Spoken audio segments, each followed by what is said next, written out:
সম্মানিত দর্শক মণ্ডলী, আসসালামু আলাইকুম। আশা করি আপনারা সবাই ভালো আছেন। প্রতিদিনের মতো আজকে আমি আপনাদেরকে দেখাবো, যেহেতু এখন আবহাওয়াটা কিন্তু খুব একটা ভালো না।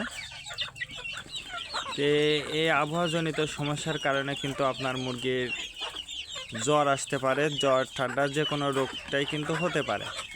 সেক্ষেত্রে আপনার মুরগিগুলোকে কিভাবে সুস্থ রাখবেন এটা আমি আপনাদেরকে দেখাচ্ছি আর কি। ফার্স্টে যে কাজটা আপনাকে করতে হবে সেটা হচ্ছে, অবশ্যই আপনাকে চেষ্টা করতে হবে যে ওষুধটা দেওয়ার জন্য। আপনারা যদি ঘরোয়াভাবে চিকিৎসা করেন সেটাও কিন্তু আপনারা করতে পারেন। সর্বপ্রথম আমি যেটা বলবো, অবশ্যই আপনারা মুরগিকে সঠিক সময় সঠিক চিকিৎসাটা দিলে আপনার মুরগিগুলো কিন্তু মারা যাবে না। আর যদি আপনি সঠিক সময় সঠিক চিকিৎসাটা দিতে যদি ব্যর্থ হন, তাহলে কিন্তু আপনি আর বিভিন্ন রোগের সম্মুখীন আপনাকে হতে হবে। যেহেতু এখন আবহাওয়াটা ভালো না, এই জন্য অবশ্যই এই আবহাওয়াতে মুরগির জ্বর ঠান্ডা হইতেই পারে। আপনারা যদি প্রধান সমস্যা জ্বরের পরে কিন্তু ঠান্ডা লাগবে, বা ঠান্ডা আসার পরে কিন্তু জ্বর হবে।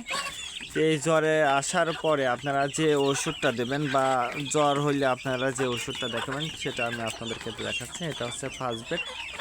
আপনি যদি মনে করেন যে এই ফার্স্ট বেড দেবো না, আপনি নাপা বা নাপা এক্সট্রা যেগুলো আছে, অবশ্যই নাপা কোয়ালিটির অর্থাৎ জ্বরে অবশ্যই যে কোনো একটা কোম্পানির ওষুধটা আপনারা আপনার মুরগির বাচ্চা বা মুরগিকে কিন্তু দিতে পারেন। আর সেক্ষেত্রে আমি আপনাদেরকে বলবো যে আপনি ফার্স্ট বেড, এইচ বেড এই ধরনের ওষুধ যেগুলো আছে ওইগুলোকে আপনারা আপনার মুরগিকে কিন্তু দিতে পারেন।